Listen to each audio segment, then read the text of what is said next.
Okay. So did we want to finish our conversation, or do you want to start us off? Maybe I with Miss Andri will open the session first. Okay, great. Assalamualaikum warahmatullahi wabarakatuh. Okay, good afternoon, ladies and gentlemen. We meet again in Jabar Teacher Chatter or JTC episodes 63. This afternoon, we will discuss and of course learn with very prominent guest speaker from Peace Corps Indonesia, who is a professional in her field and has a lot of experience, namely Ibu Julie Dreyfuss, and will be introduced further by our lovely moderator, Ibu Andri. Before I hand over the microphone to Ibu Andri, allow me to introduce the committee and the crew involved in this event, JTC 63, this afternoon, including the committee from Peace Corps Indonesia, the great coaches, and the Cetar committee from the JTC. In addition, this event is also supported by UPTD Tikomdik, Dinas Pendidikan Provinsi Jawa Barat, KCD 7 and 12, Dinas Pendidikan Provinsi Jawa Barat, and also Siameo Kitab in Science. Ladies and gentlemen, without any further ado, let's start JTC 63, which will be guided by our lovely and cetar moderator, which is Miss Andri or Ibu Andri. Yeah.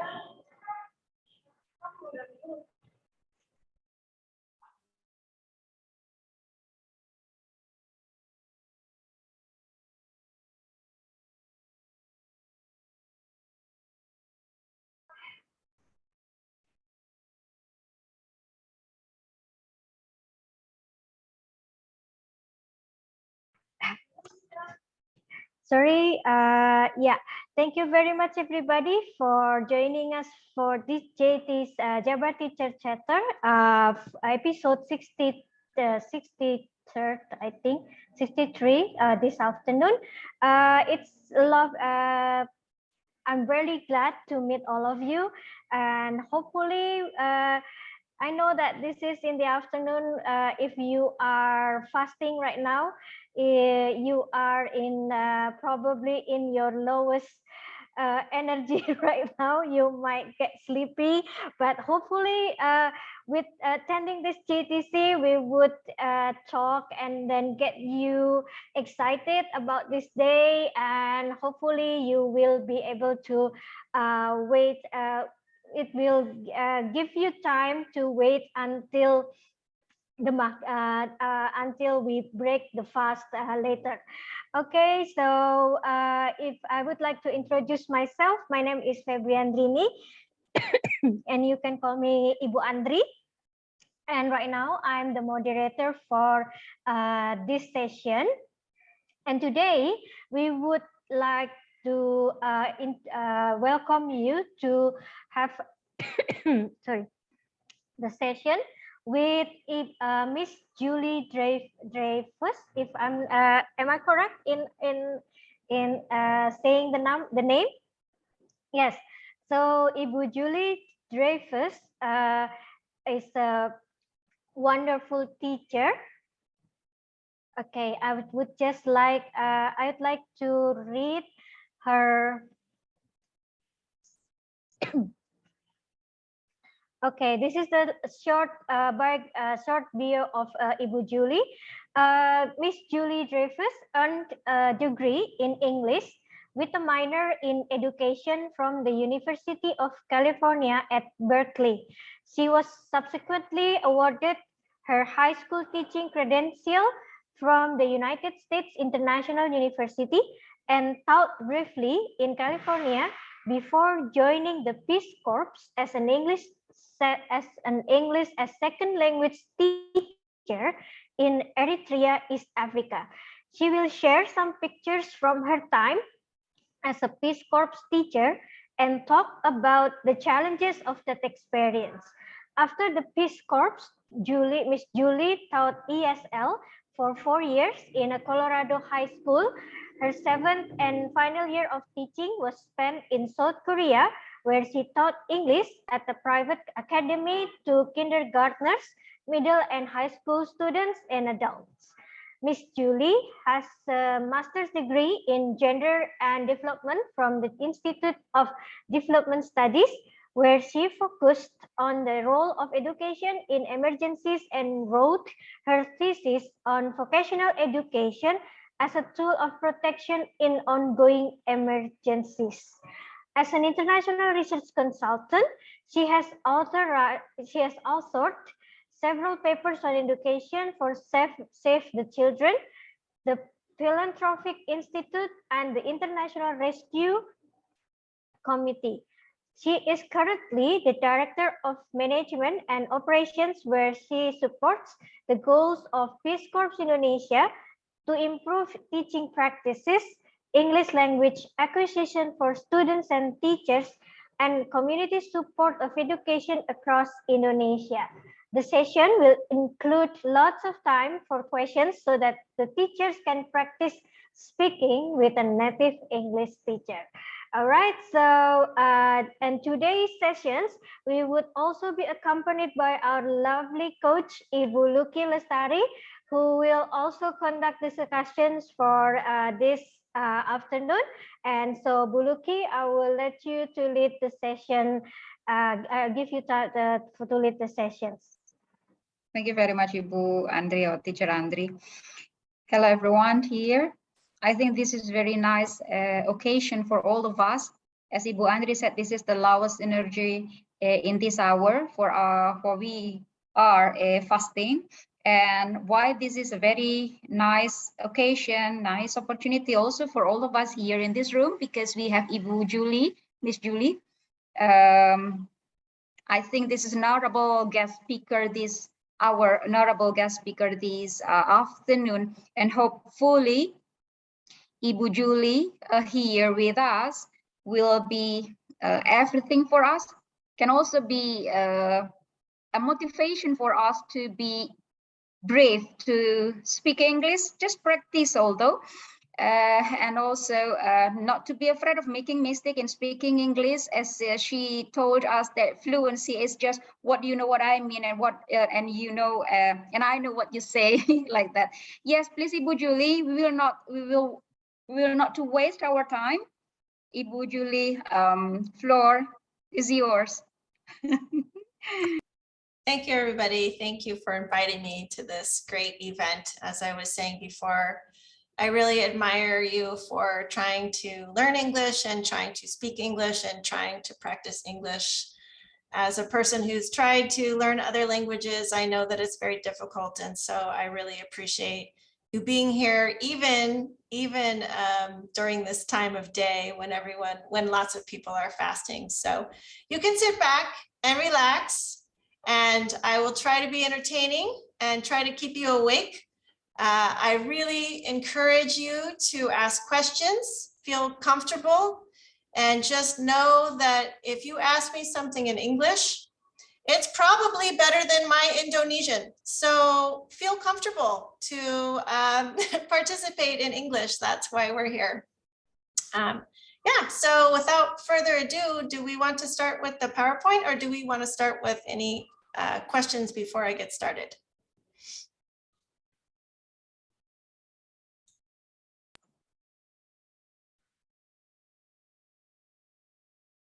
Everyone can raise hand virtually or unmute mic.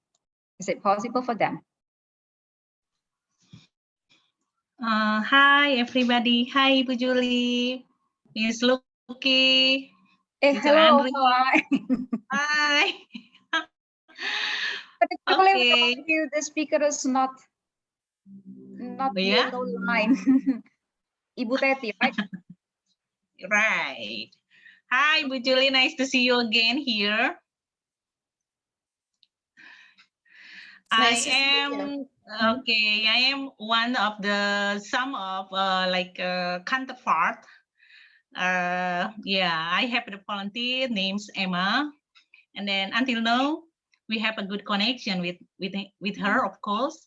And then I'm still have a good communication because I'm still like a discussion. So Bu Julie, I would like ask you about what as I know that the Peace Corps they have a good program, especially for like encourage the teacher to speaking English. And then what kind of program now for the Peace Corps for Peace Corps?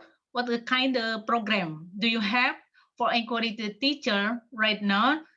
Not only Jabar Teacher Chatter, but maybe do you have any program from the Peace Corps? Thank you, Bu Julie. Sure. So to clarify your question, are you asking, do we have any programs for volunteers, or are you asking? Yes. Counterpart, for counterpart. Oh, for the counterpart? I think teacher. actually, yes. Teacher, for the teacher. I think actually Helena or Vivine might be better suited to answer that question.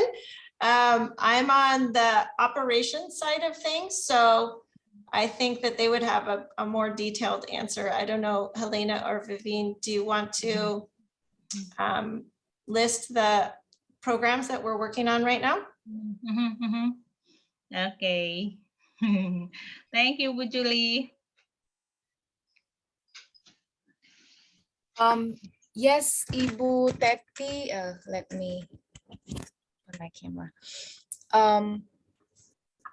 The program for counterpart for the time being, when we will have our volunteers here, we are planning to have them back next year. And when we have them back, we will have a lot of programs for volunteers and counterpart to work together. But for now, we have to be patient until the time has come. Yeah, I know that, but I'm still very curious about that. Thank you for your interest and curiosity. Okay, thank you, Bu Helena. Bu Vivi, sorry, Bu Vivi. You're welcome. Okay, Teacher Andri.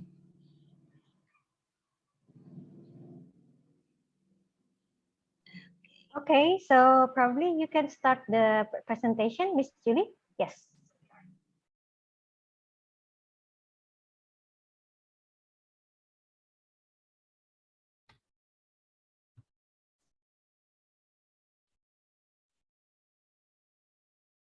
Okay, all I can see is Lukey right now. So could you give me a thumbs up if you can see the screen? Let me see if I can get everybody else. Okay, there we go. Yes. Okay, thanks, Abdul.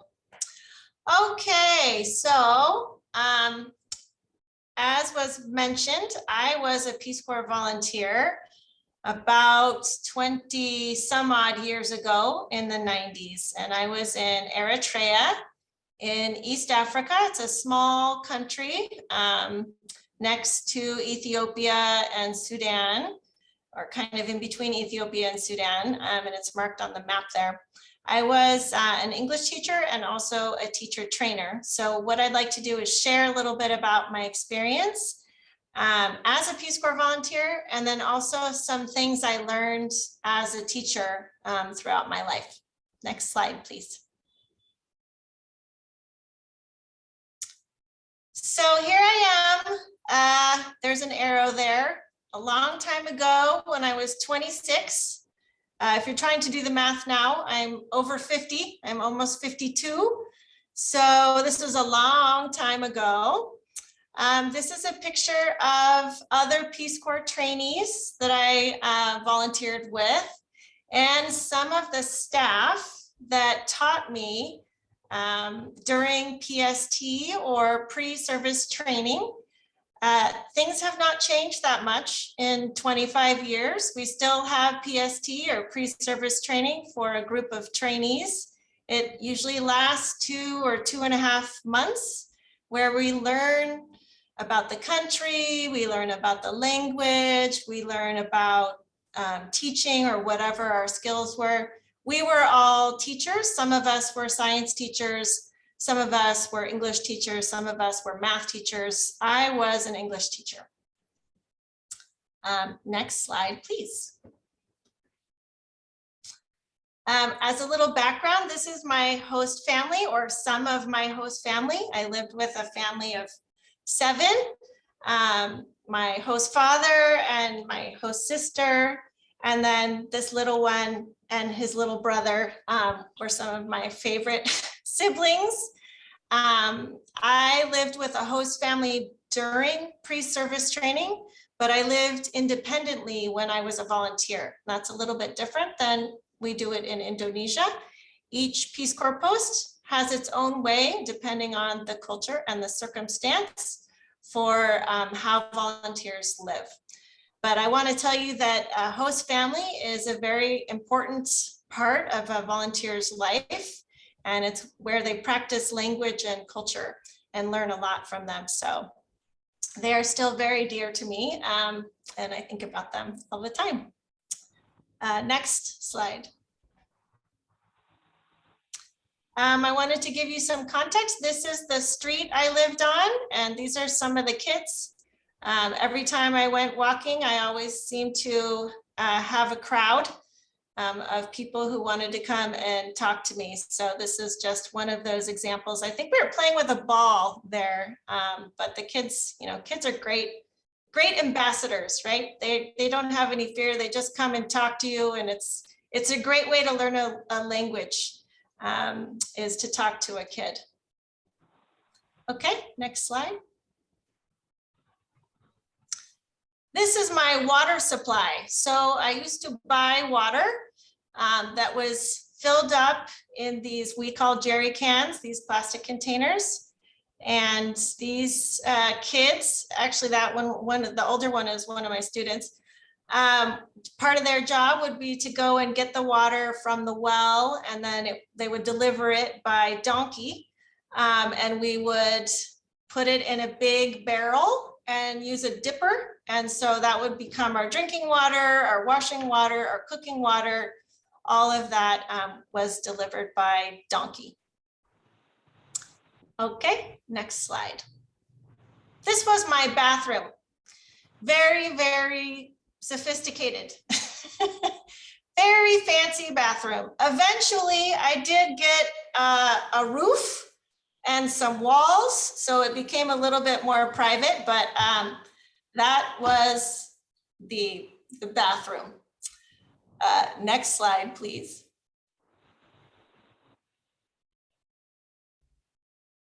And this is my future husband. So he was also a volunteer when I was a Peace Corps volunteer. He was in a different village, and I actually met him during pre-service training when he came to do a training about bicycle safety. And so we met and we dated for a few years. And then after we returned from Eritrea, we ended up getting married, and we now have a son who is almost 15. So we've been married for over 20 years. And that's one of the benefits of my Peace Corps service, was also finding a husband. Next slide, please. So I wanted to just talk a little bit about how being a Peace Corps volunteer is strange and confusing. As you can see by this picture, where this guy has taken his camel to fill up at a gas station. These kinds of experiences for a Peace Corps volunteer may seem normal or usual to you, but for Peace Corps volunteers, sometimes things don't seem normal or usual to us, and maybe it's surprising that what seems normal to you maybe seems surprising to me. So nobody seems very surprised by this picture or by this scenario, but I thought it was very odd, so I took a picture of it. And I just wanted to talk about the importance of counterparts, because Peace Corps service is so strange. Counterparts are really the key to helping volunteers just survive or really thrive. So for anybody who's been a counterpart or will be a counterpart, I just want to say thank you, that your understanding, your support and your help and your patience really makes the difference for a volunteer to help understand the culture and to survive away from home in strange scenarios every day. Okay, next slide. So now I'm going to get to the teaching part. I wanted to give you some context about where I lived and how I lived and who I was surrounded by. So these are my counterparts. At that time during service, all the teachers were counterparts to the Peace Corps volunteer. We didn't just have one or two, we had several. And so these are my co-teachers, or not co-teachers, we didn't teach together, but they were teachers in the same school.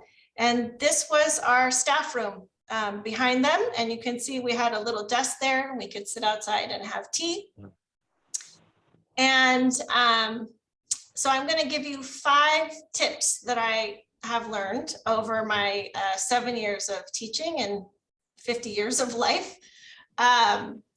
There's a saying in America called "Don't smile until Thanksgiving." I don't know if you guys have ever heard this saying, but in America, the school year starts around September, and then we have a holiday called Thanksgiving in November. So for the first 2 months of school, teachers are told, don't smile, be serious, show that you are strict and you mean business. And then once the students learn that side of you and know that you can be strict and be very serious, and learning is, you know, a very serious affair, after Thanksgiving, you can loosen up a little bit because they know that you can return to not smiling and being a serious disciplinarian.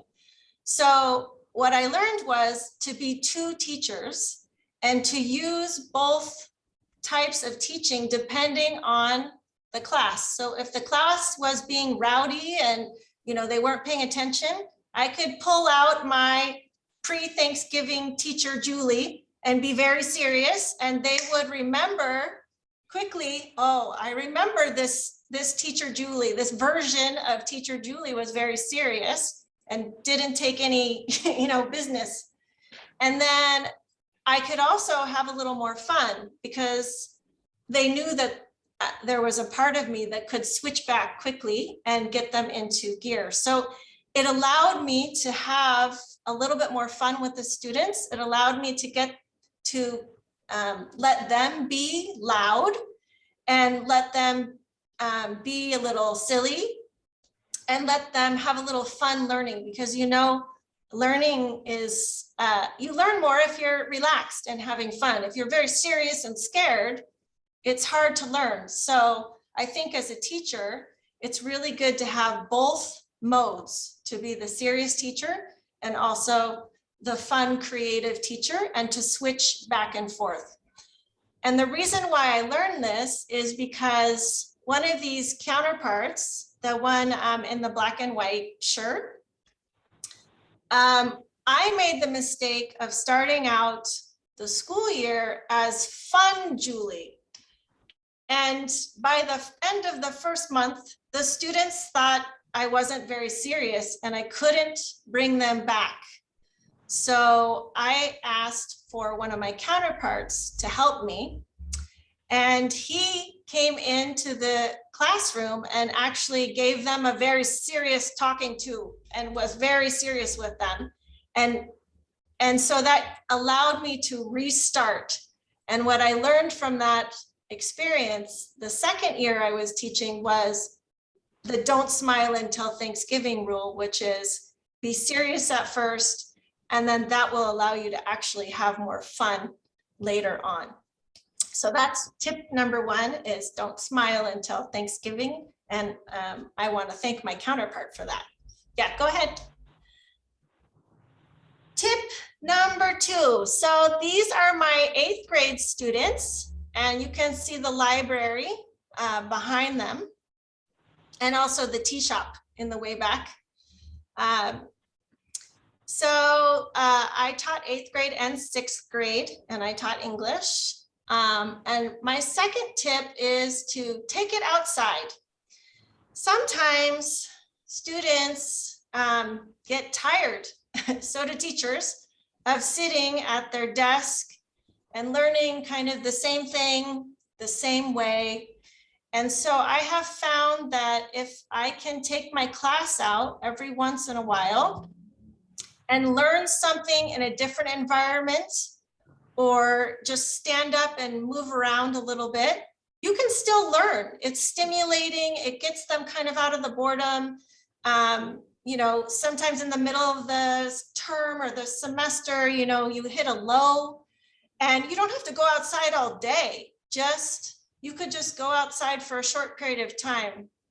One time I took my students out and I just did a sensory experience where I told them to close their eyes and just listen. And I would do it for 30 seconds, and they would have to try to listen to everything they could hear in 30 seconds.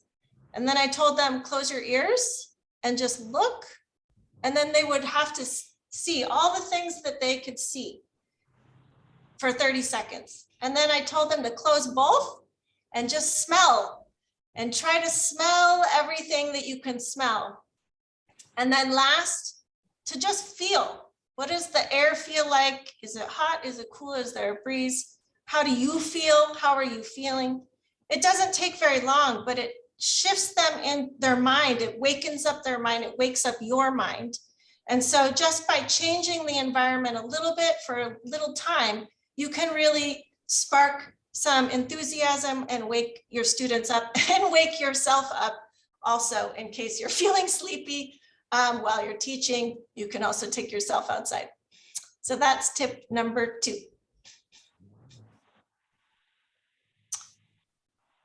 These are my 6th graders, and you can see a little bit inside the classroom here. Very cramped. It's hot in Eritrea, and their uniforms are sweaters, so it's very warm. You can see you have 3 students to a desk. Very minimal supplies. Basically, everyone has a notebook and a pen or a pencil, and the teacher has a chalkboard, and that's basically it. So you had to get really creative about how to teach. You can also see here that I had girl students and I had boy students. And you can see, especially in the boys, they're all different sizes, right?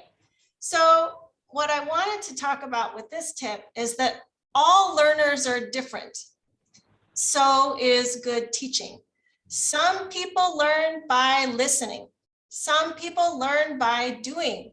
Some people learn by reading. Some people learn by writing.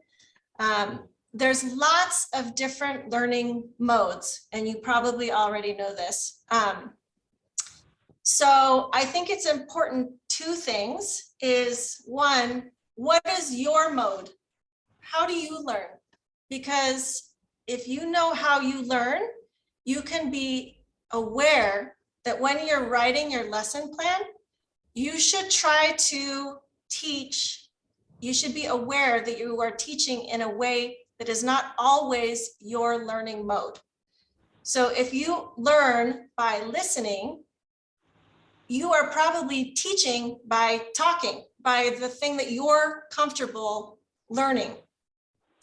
So get out of your comfort zone and try to pretend like, okay, I really actually learn better when I do something, as opposed to listening to someone talk about it. Try to write a lesson plan for a different type of learning style, at least once a week, or regularly, because you can guarantee that all of those students do not learn the same way. They don't look the same, and they don't learn the same. So I think it's really important to try to have lessons that are very different, learning styles, and you will capture some of them some of the time.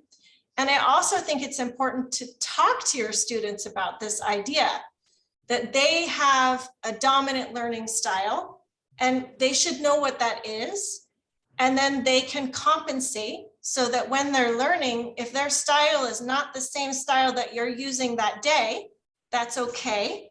They can come up and you can help them come up with ways to enhance their learning when their learning style is not the primary way that they're learning.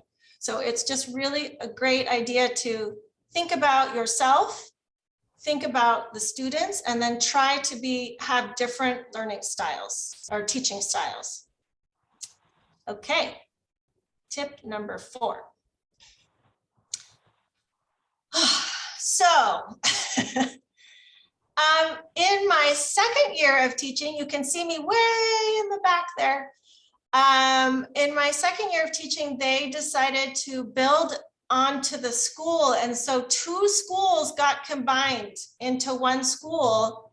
And I was teaching 95 students at the same time, squished into a room, 3 to a desk, in sweaters, hot. It was very, very hot. So what I wanted to share with this, what I wanted to share here with you is that students can make good teachers. So what I learned to do when I had way too many students was to empower the students to help teach each other. So I could give a test and then I would have them change papers and write their name on the bottom. They were the teacher grading the paper. And they would have to go through and correct the other students' paper. And I would go over the answers at the front. And they would actually grade my tests for me because their name was on the paper and they would switch it. And I would normally give little quizzes, you know, quite often. And this was just a really easy way to gauge if my students were learning. And it wasn't, you know, it wasn't weighted like very heavily. I wasn't taking that as the whole grade for the whole semester, but these were just little ways to keep track of so many students and figure out, are they coming along with me? Are they, you know, learning? Are their test results good? Also, it gave the student a chance to put on the teaching hat and to think like a teacher and correct another student's work. So I don't know if you have ever learned something and then tried to teach it. You're actually learning twice, right? Because when you teach something, you have to know it, you have to learn it, you have to understand it. So if you give the student a little bit of teacher power, they're actually learning. They're learning twice. So you can use that method many different ways. You can be creative with it. You can give students the chance to be the teacher. You can give students a chance to make up questions. And, you know, there's all kinds of ways that I discovered because I had too many students to be effective, that I tried to empower my students to be little teachers as well. Okay, last tip. So my last tip is have fun. If this was the World Map Project, I don't know, lots of Peace Corps volunteers paint maps on buildings or places. That's very common across the world for Peace Corps volunteers to do this project. And this was my World Map Project with my students in an art club. And in the picture on the side there, you can see the older gentleman. He was the school guard, and he even wanted to get involved in the World Map Project. So what I've learned is that it's important to have fun with your students. doesn't have to be all the time. It's kind of like salt. You want to sprinkle a little bit on your food. You want to sprinkle a little fun in your lessons or your week or your month. It really enhances the whole flavor. You don't put all the salt in. You just put a little salt in every once in a while, and it keeps things a little fresh. It helps students develop a different type of relationship with each other. They can support each other. It also develops a different type of relationship with you. So they get a little bit excited, a little bit interested. They don't know, is this going to be the day we're going to have a little bit of fun? Oh, I better come to class. I don't know. It could be that day that the teacher decides to do something kind of a little weird. And so it keeps them engaged in what you're doing. Also, people learn better if they're having fun, if they're enjoying themselves. I think you know that just instinctually yourself. If you're serious and stressed and you can't make a mistake, it's hard to learn. But if you're relaxed and you can laugh a little bit, it opens up your mind, it opens up your body, and it allows you to absorb information because your body isn't busy trying to protect itself. It's not worried. So if you can get your students to relax a little bit and have a little bit of fun every once in a while, I have found that that really keeps them engaged and helps me be a better teacher. So that was my 5th tip, and I think we have one more. Oh, that was it. Yeah, good. Okay, so those were my 5 tips. I hope that those were helpful to you.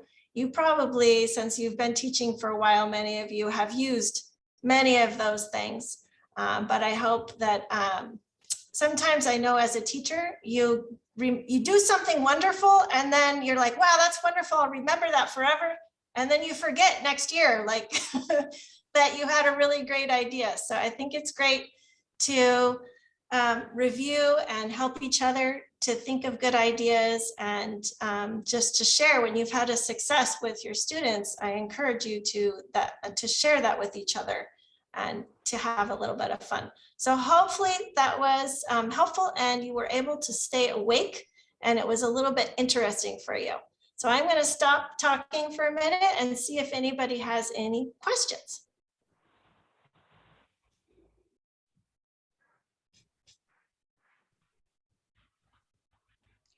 Thank you very much, Ibu Julie. Thank you very much. Those pictures are very great for all of us, I think.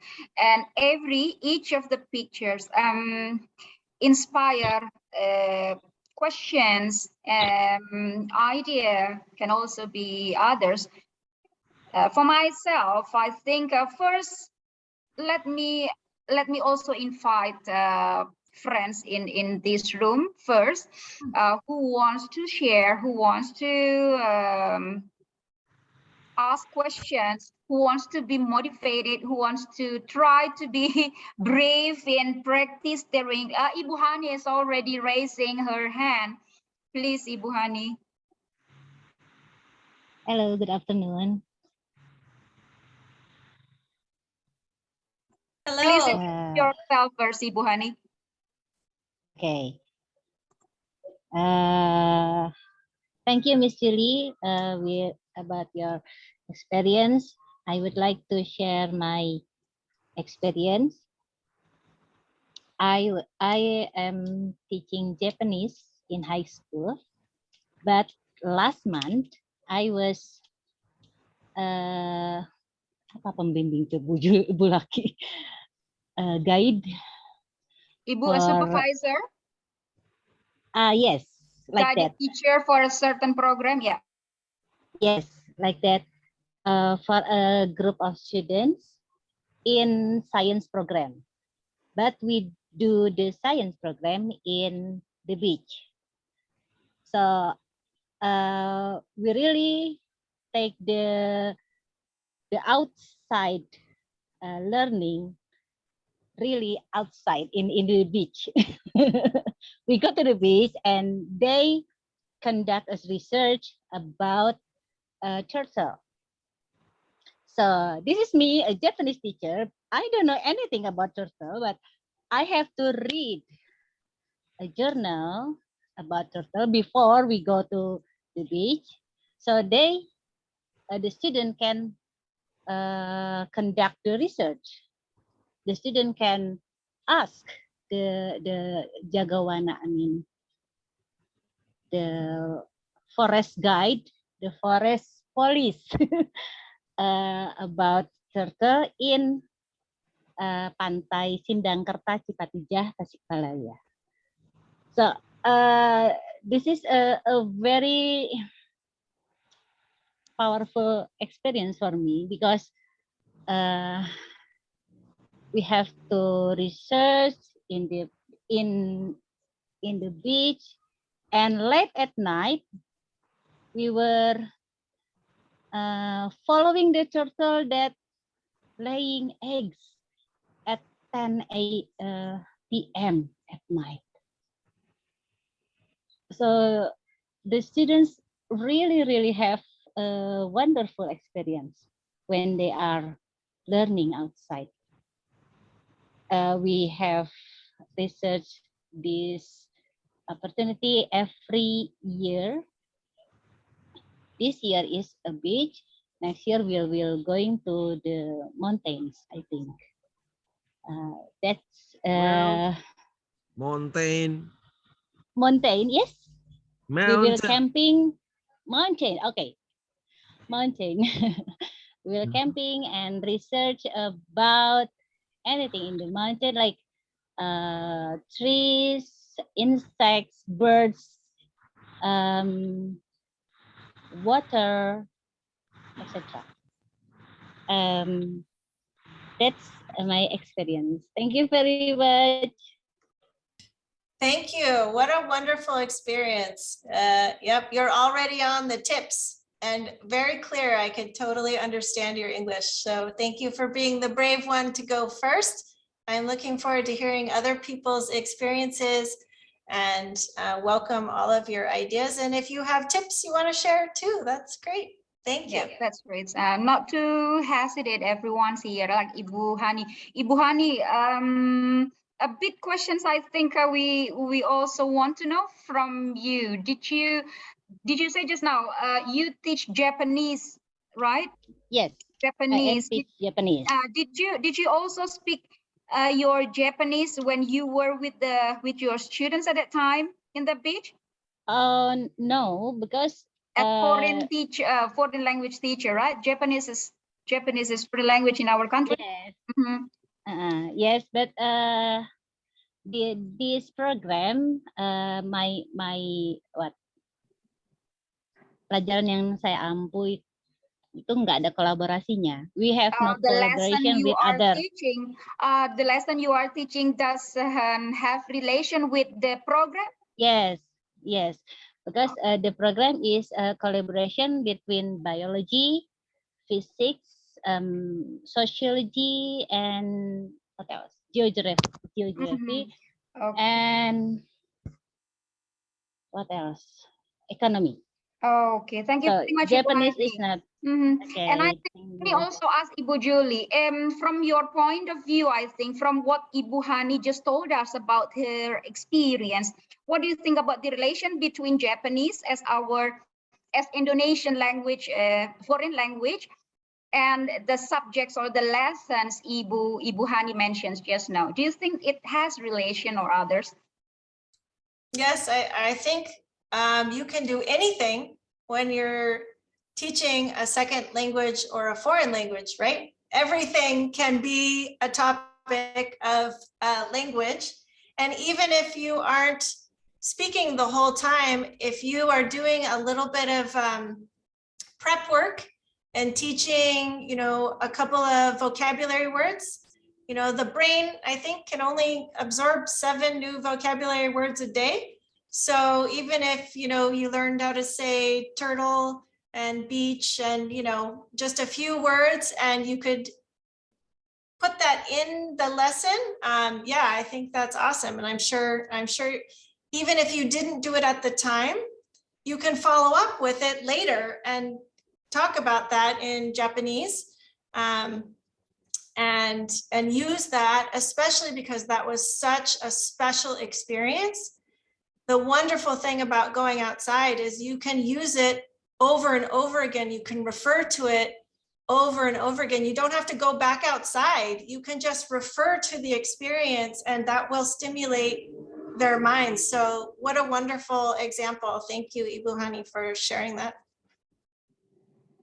Yeah, so why not you put in a bit to your Japanese lessons to have a collaborations with the science teachers or friends just now, right? I totally agree with you. That's a good question. Okay. Yeah. Actually, my group is called Kame. In Japanese, Kame is turtle. So I don't refer that, but the kids name the group Kame. They know that I teach Japanese, so they name the group Kame like that. Okay, thank you very much, everybody. Thank you, Miss Julie. Thank you. Thank Miss you. Siti. Very happy to have you in this room, Ibu Hani. Share more to us if you have. And we also invite another Ibu Hani here, another friends from different schools. Or Ibu Hani, if you want to share more, you still have your opportunity here. Or maybe everyone, you want Ibu Julie or Ibu Vivin again, share the screen so you can ask them question. Raise hand, Pak Rian Kurniawan. Yes, please, Mr. Rian Kurniawan. Okay, thank you, Miss Luki, Miss Dini, and absolutely Miss Julie, and also everyone. It's really honor for me to talk with all of you today, and also Peace Corps. Okay, thanks for the permit that I can make a share of the education experience. But my point here maybe is not an experience, maybe a question, Miss Julie. Okay, one question. It has a branch in 3 questions. Sorry. Last time, Miss Julie said that teacher power and then activate the students' power, and then world map project in have fun with students, right? Okay, thank you, Miss Julie. It's really give me inspiration. Learning that learning is hard in pressure, right? Okay, thank you. I'm sorry, my English is still ugly. I'm still learning in English. Sorry. You sound great. I can understand everything you're saying. So go for it. You're doing great. Relax, have fun. Awkward, sorry, Miss. Okay. No problem. Okay. The first question is how to overcome the distraction of students because of gadget. That's the first question. The second question is. Wait, don't ask me too many, otherwise I'll forget. Oh, sorry. Okay, sorry. Maybe... Okay, so your first question was how do I overcome the distraction of students when, and I didn't hear the last word. Because of the gadget, cell phone. Oh, because of the cell phone. Yep. Usually schools have rules to turn off the cell phone. Is that not, do you not have that rule? But they still have it on? Yeah, we make a rule that students cannot bring the cell phone, but the distraction because of the psychological because of the cell phone, because maybe some students play game in their home, maybe, or etc. When they study in the class, some of the students lost their attention because of the cell phone distraction. Maybe that's my question, Yuli. Okay, so are you saying that they have the cell phone in the classroom? No, okay. They play in their home, but in the class they have what is it? Attention distraction. Yes, I understand now. So you're saying because they play with the cell phone at home It Yeah. interrupts their attention so that when they go into the classroom, they have very short attention spans. Yep. Yes. That's right. my problem. Okay. Yeah. Maybe Miss Julie have the solution. Thank you. Oh, Miss. yes, if I had the solution, I would be very, very rich. But let me give you a guess. So if I was trying to expand the attention of my students who are used to flashy, quick, cell phone attention, the first thing I would do is name it. I would talk about how, do you notice that your attention is different in the classroom than it is at home? Do you notice if the cell phone is affecting you in the classroom?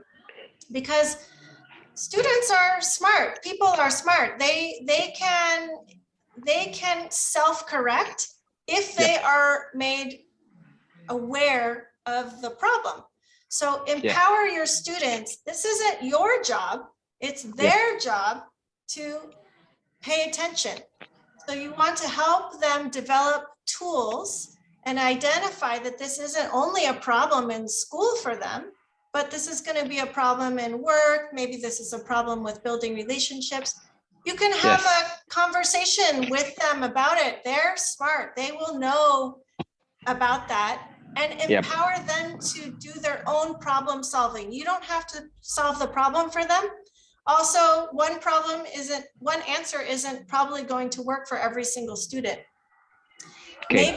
Maybe you can assign a research or a research assignment about attention or about cell phones, and have the students have a discussion about it. Or what is your subject? What do you teach? Uh-oh. Ryan, hello.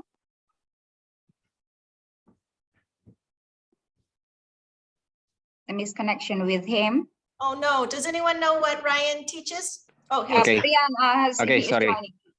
Indonesian What do you- language. What do you teach, Ryan? Indonesian language, Miss. Okay, great.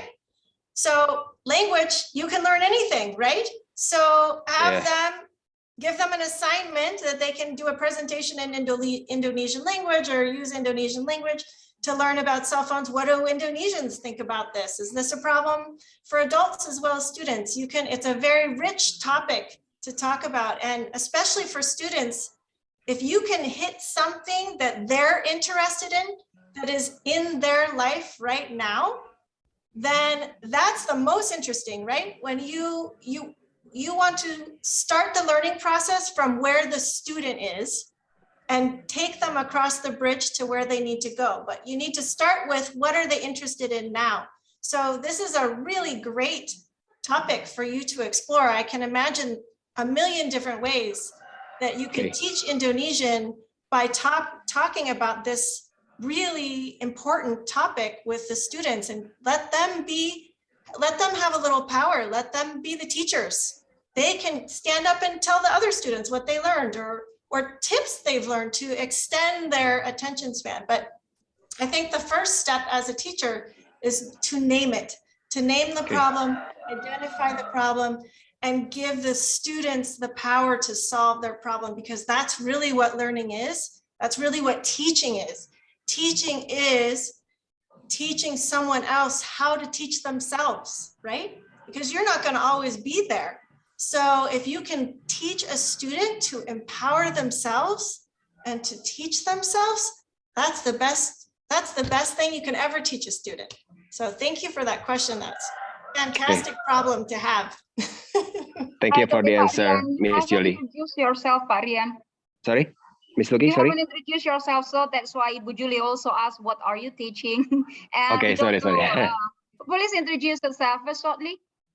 Okay, everyone and Miss Julie, I am Ryan. I am from Kuningan, West Java, Indonesia, and I teach Indonesian language. Thank you for the answer and share. In elementary school or junior high school or senior high school? What level? Junior high school in 8th grade. 8, okay. Thank you. Okay. And Thank talking you, Miss. about the cell phone or the gadget you mentioned just now, Ryan, do you have your rule in class Yep. about your class rule about the using gadget or using smartphone? Yep, my school forbid. Sorry, I forget the word. My school forbid the students to bring the cell phone. But my question just now is the distraction, psychological distraction, because they play cell phone in the home. Maybe some students play until the midnight. Maybe some students play many kinds of they use by the cell phone. So the problem is psychological problem in the class because of their addiction. That's my problem. Maybe. Thanks for the So answer. hopefully Ibu Julie has already answered the questions or solved the problems you have in class. Okay. And you think, I think just now you will ask her more than one question. Maybe it can be too long, but the okay. trick. Some people here raise their hand. You can spend the time. Maybe some people wants to share and ask the question too. Maybe I just ask one question. Thank you for the answer, Miss Yuli, because my question is related to the topic that Miss Yuli explained just now, and I got many inspiration, such as amazing, 95 students, that's really amazing. I really amazed. I really amazed hearing that, empowering the students, and also World Map project in have fun. Thank you, Miss Yuli, and thank you for the answer, and thank you for everyone for allowing me to ask the question. Thank you. And we also thank you, Pak Ryan, because this way, all of the teachers in our room can also be eager enough to speak without thinking about mistakes. They will because of you, they will ask or they will say something in English. Or they will say opinion. I'm still learning. I'm sorry for my bad English Forget it. pronunciation. Both here together the same. Thank you. Do we have another Pak Ryan here in this room who want to share or asking of Ibu Julie's opinion?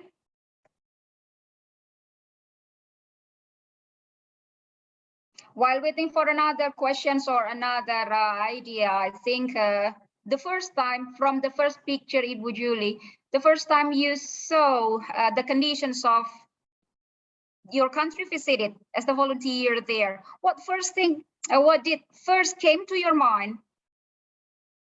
Especially when I saw the toilet just now, I didn't really think about what happened to you that time. Yeah. Well, I mean, I knew that I was going to a place that was poor and that needed some, needed teachers. They had just they had just won a war for their independence. They had been fighting with Ethiopia for their independence for 30 years. So I knew that the situation in Eritrea was really not good. So I was prepared for, going to a country that had been in a war for 30 years. They didn't have time to build toilets and streets and go to school and things like that. I mean, everybody fought, the men and the women. They're a very small country, a very brave country, and they wanted their independence, and they won. It was a pretty incredible place to be. So I don't know, my philosophy is I would rather have dirty hands and a clean heart than a dirty heart and clean hands. So for me, what I'm doing is much more important than the surroundings and how nice they are. So for me, it was very meaningful to go someplace where there weren't enough teachers. And if I was not there, the classroom would be empty. So all the rest of it didn't matter. And I think the first language of Eritrea is not English, isn't it? No, it's Tigrinya. And I had to learn Tigrinya, but they also had they have 7 main languages there. They have different cultures, just like most countries, have different subcultures, different languages, different traditions.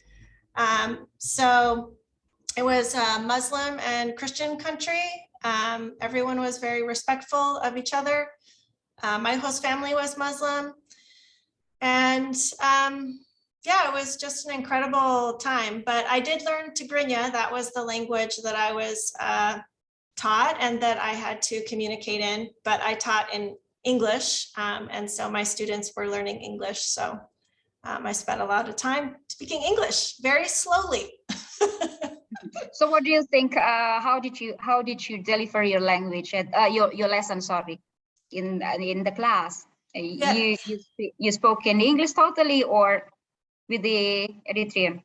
Yes, mostly in English. We only had 50 minutes or 1 hour, and this was their exposure to native English, and their country was trying to come out of a war, like I said, and they wanted to have a global language. So it was important for students to learn English. Depending on the students and the level that they were at, so 6th graders, not a lot of English. So I used a lot of physical, language. I used a lot of drawing. I would draw a lot. I would use a lot of, physical props. Mm-hmm. I would go very slowly. I would repeat a lot.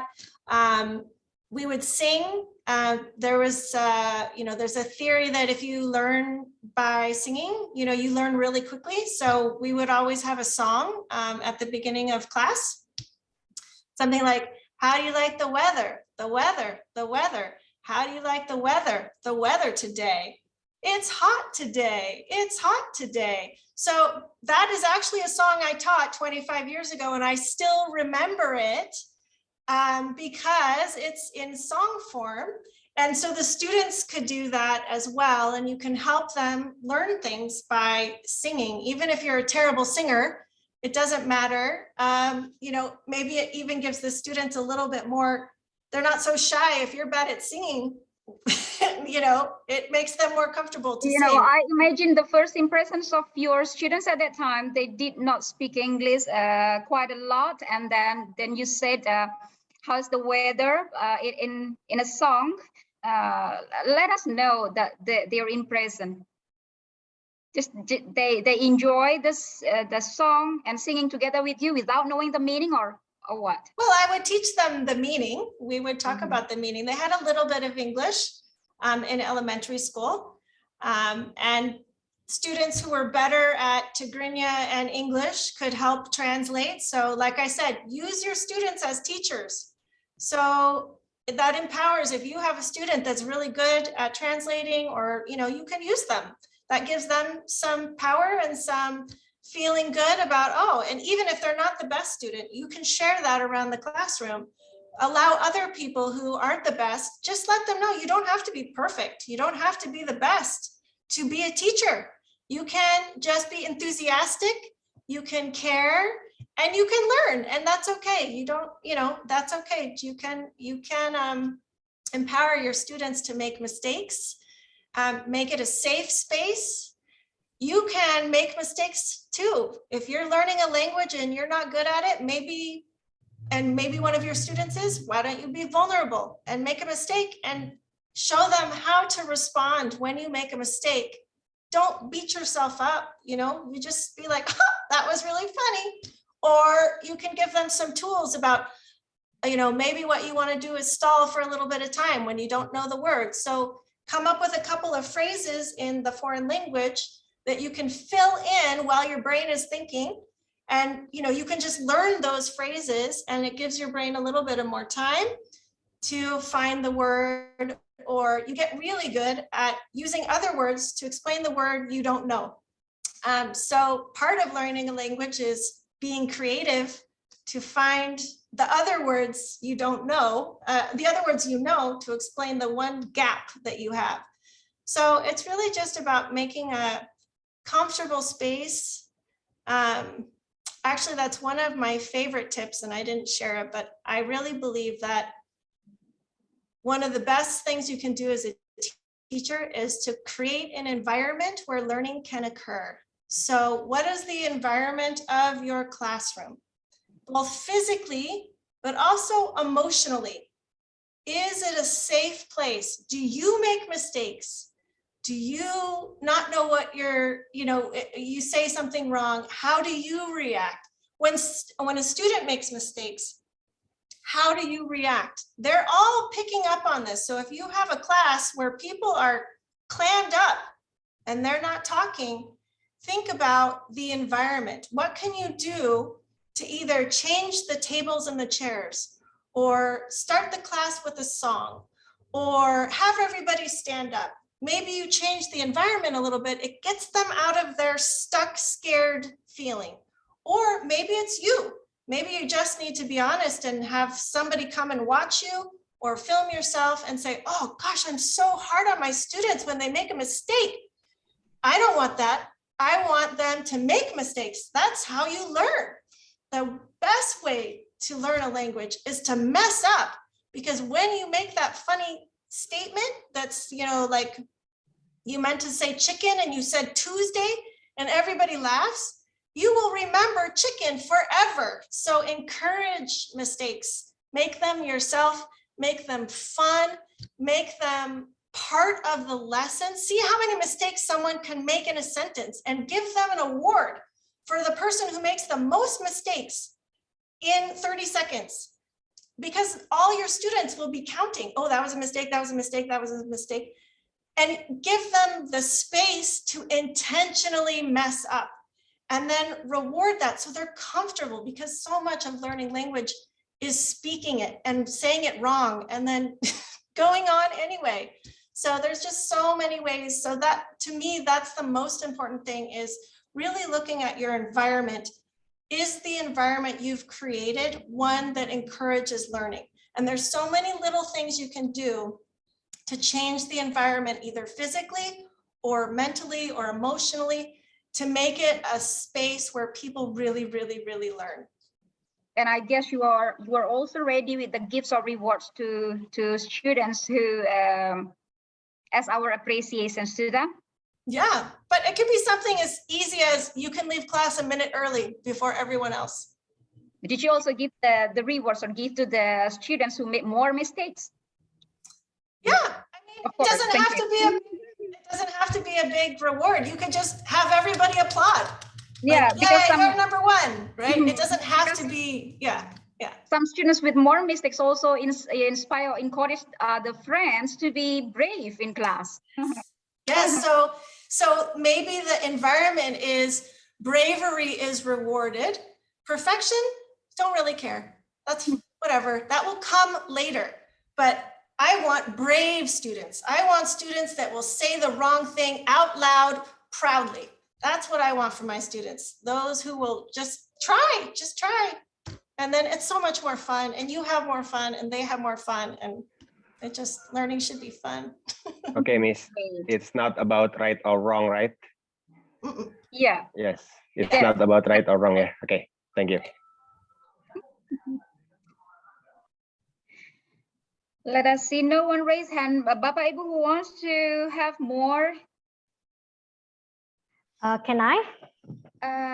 Yes, please. I can see you. Right, Bu Andri. Teacher Andri, please. Yes, okay.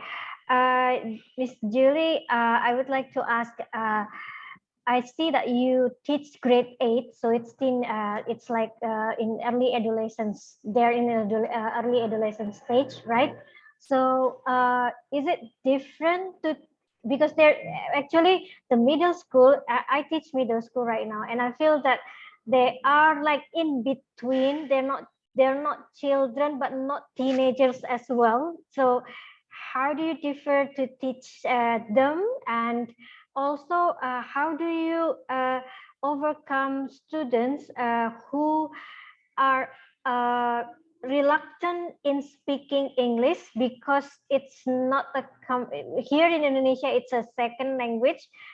Sorry, it's a foreign language, and they think that, well, we don't use English in our daily activity, so why should we learn English? So yeah, so perhaps you have tips about that.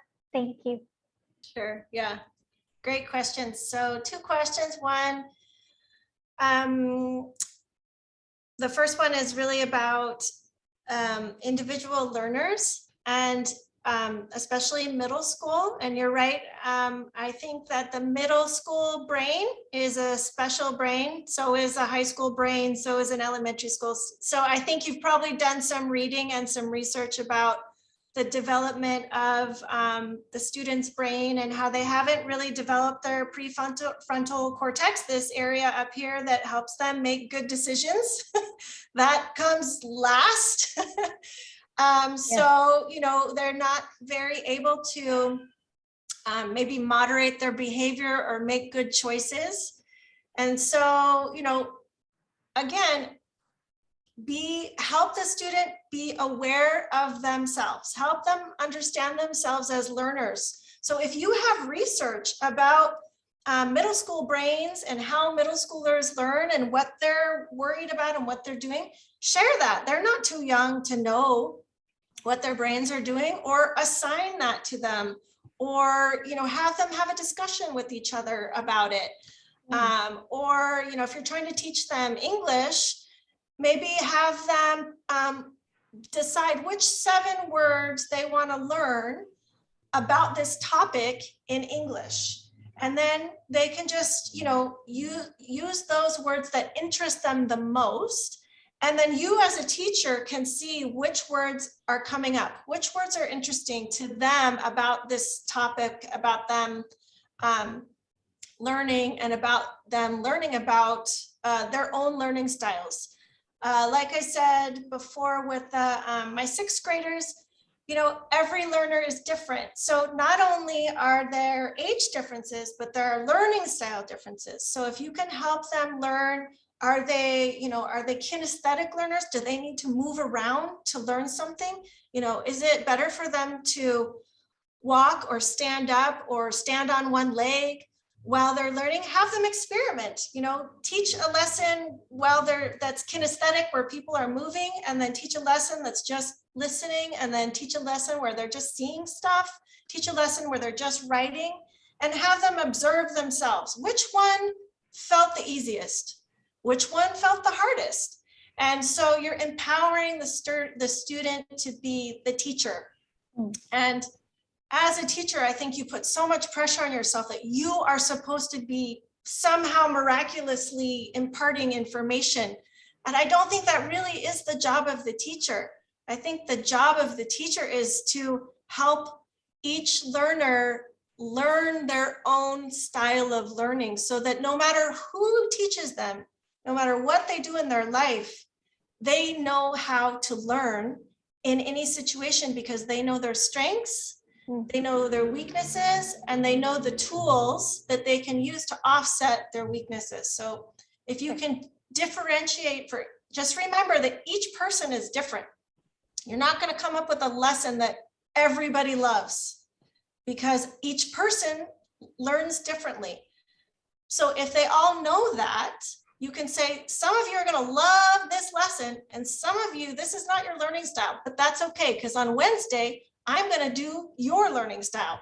So maybe use this day to figure out, like, this isn't my favorite learning style, but what are some tools I could use to make this easier for myself? Empower your students. Don't put all the onus on yourself. Make them responsible for their learning. And that's really the best lesson, is if they can take control, if they know that their responsibility is to learn, your responsibility is to create the environment where learning can occur. Their job is to learn. So you are doing it together. You are partners in this, and they need to come as part of that partner. So I think that was the first question, was Yes. about the 6th grade brain. And then the second part of the question was about their reluctance in speaking English, because yes. Yes. Okay. So I think that if you have students who are reluctant, there could be a million different reasons. You need to find out why they're reluctant. And each one could be for a different reason. Maybe they don't like speaking at all, ever.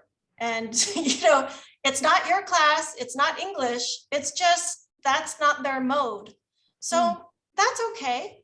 Maybe they prefer writing. If you can turn them on to writing, and then maybe at home they can tape record themselves on, you know, the phone that Ryan is talking about everybody has, then they can turn that into you, and they don't have to speak in public, but they're speaking.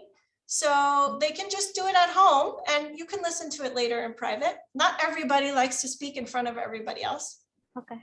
It really depends on each student. So it would be helpful if you had time to meet with them one-on-one, or you had a way to pull them aside, not in front of everybody, but just in a very friendly manner, like, you have such great potential, and I want to unlock that for you. And we need to figure out how to do that. You know, I'm going to create this environment, but you also need to participate. So let me help you figure out how to do that. You know, let's unpack this a little bit. Are you interested in speaking, but you're afraid because after class, one of your friends makes fun of you? Well, maybe you can have that as a discussion, that in class, you know, we just have a no making fun of you rule, or whatever it is that you want to come up with. You can come up with a set of rules. What, as students, the students can come up with the rules. What would make me feel comfortable speaking? And then everybody has to abide by those rules. And it's not a competition. It's not about, you know, calling somebody out. It's not correcting them.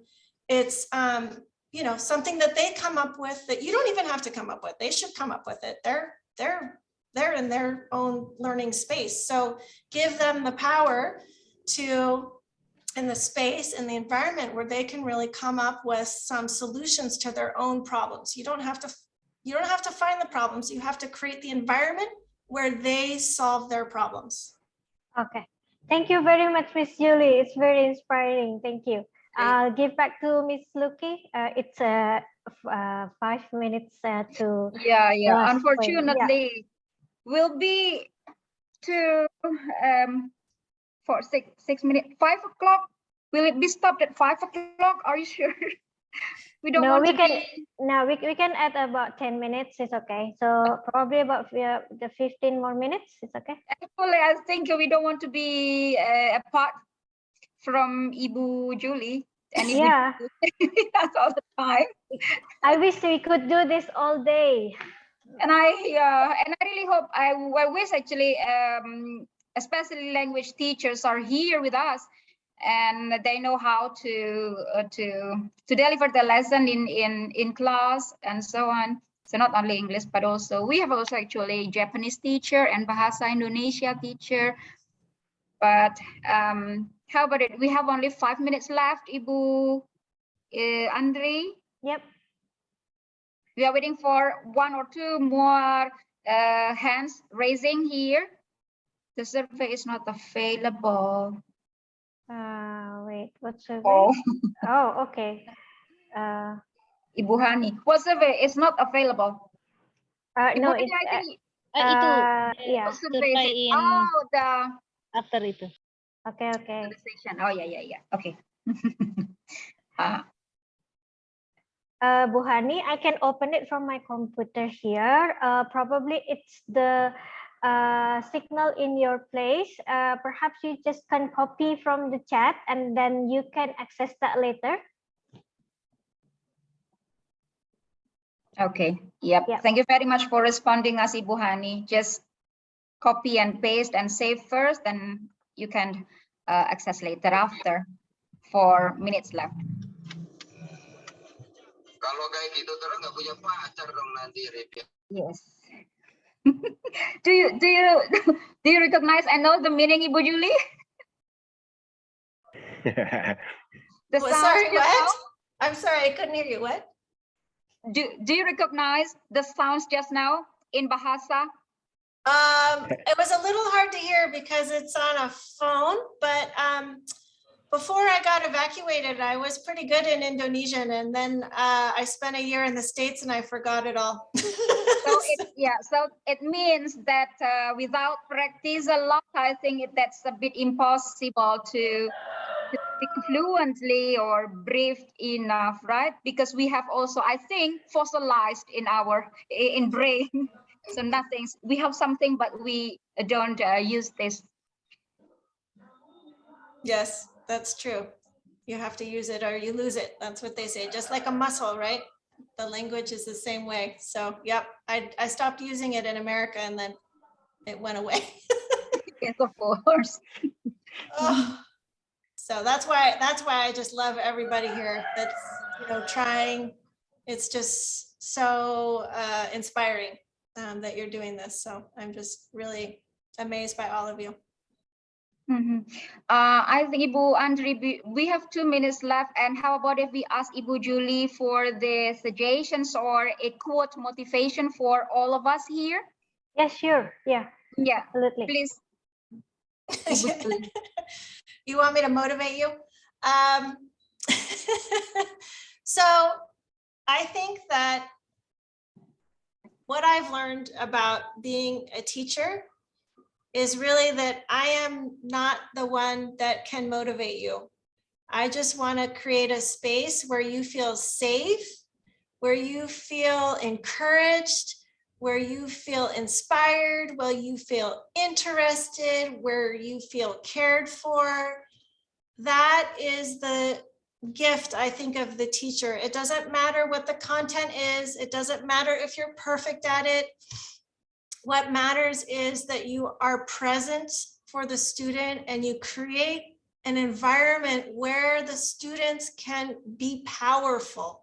You want to create that space when they come into the classroom, they want to feel good. They want to feel like, yeah, I'm going to try. I might fail. I might say the wrong thing. I might get messy, you know, and you have to really train your brain because that's not how society rewards you, right?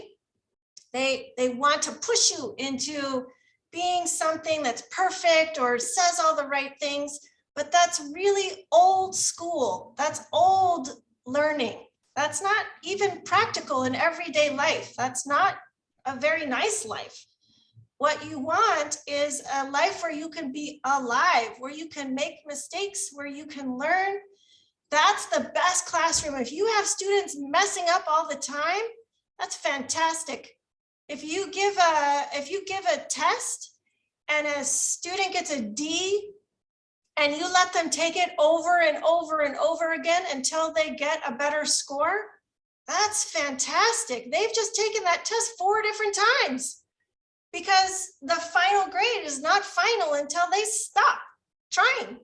So what a great way to create an environment where people can just try and learn. That's the whole point of life.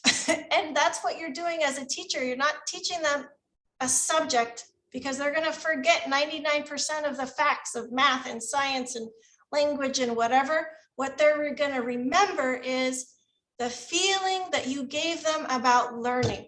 And you want to create lifelong learners. Those are good people. Those are the people that you want to see on the street, that you want to meet in the market, that you want your children to marry. These are the kinds of people we want to populate the earth. And you guys have an incredible opportunity to create those people. So that really, to me, is what motivated me to be a teacher and to make me feel inspired about being a teacher is the challenge and the opportunity to create an environment where somebody who wants to learn can learn. If you have students, and I'm sure you do, that don't want to learn, they're not in a place to learn, maybe their family life is terrible, maybe something is going on in their lives where they can't access learning at that moment. That's okay. That's not your fault. Your job is to create the environment for the students who are ready to learn, to bring that and do that. Let the other ones go.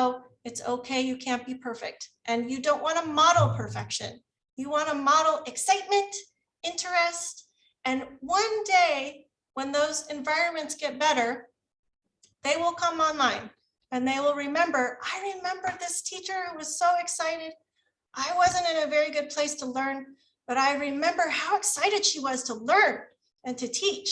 And I want to do that now. I'm ready now. So I think just be kind to yourself, give yourself some grace and give that to your students. And I think that's probably the best thing that you can do for your teachers and also for yourself, and help each other. So thank you for being teachers. It's a very honorable job. Very nice. I can say even a single words here. Everyone is different. Everyone is a good creator. Teachers also study from their students. The more students, the more ways of teachers to study that way. And Ibu Andri, because it's already 5 more than, I think, 3 minutes. Very happy to be with you all here. Thank you very much for Ibu Julie. And I think one question, I think this is not question, that can also be request. If someday or in the near future or someday you are able, that will be a nice day for us. You can be with us again. Share your experience, your very beautiful and great experience to us. And that will be very beneficial for us. Ibu Andri, yours. Yes. Thank you very much, Ibu Julie and Ibu Luki, for your time and your presentations for these sessions of JTC. Then thank you. I would like also to thank you everybody who come to these sessions. And this actually would be the sessions before the Eid, the Eid al-Fitri. So we would like also to pray for you so that you can do this fasting month in a better condition, in a better health, and later we can celebrate the Eid together. And after that, JTC would continue after Lebaran, approximately in the mid of May, perhaps. We just wait for our announcements for our next session. So thank you very much, everybody, and I would proceed to let Ibu Dini to close the session. Okay, thank you, Ibu Andri. And ladies and gentlemen, thank you for participating in this Jabar Teacher Chatter episodes 63 this afternoon. And see you again in the next 2 weeks. Will be JTC. It would be, after Lebaran ya. After Lebaran. Oh, next month. Okay. JTC episode 64. Thanks to Ibu Julie Dreyfuss, our inspiring speaker, and also the committee from Peace Corps Indonesia, for our coaches from JTC, and also for all of amazing audience. So enjoy the iftar or breaking fast. See you again. Bye-bye. See you. Bye. Thank you. Thank you, everybody. Thank you, Pak Awan, Have a great Bu fasting. Helena, Bu Bu Teti, Listia, Bu where are you Omi. going? Yeah, where are you going, Ibu? Cantik kali dia. dia mau bukber. Finding the iftar. Ibu, or the other duty as usual? Yeah, as usual, Bu Dini. Seriously? Now? Yeah. 1 hour before break. Itu yang pengen kita meet upan yuk, Bu Dini, Bu Andri, kapan dong? Come on, Ibu, ayo. Para coaches nggak pernah meet up. Bu Irma, Bu M.Si. Yuk, kapan-kapan. Ayo kapan-kapan insya Allah ke Insya Allah ya. Klaten ya. Oh iya, Agenda ayo ya. ke sini. We're waiting Ya, for your agenda kan ya, invitation, Ibu Andri. Ya, siap menampung. Menampung ya. Asik. Alright, Banyak everybody. apa sih di sana? Ya, Jadi, bye-bye thank you. semuanya. Bye. Assalamualaikum. Waalaikumsalam. Let me leave the room.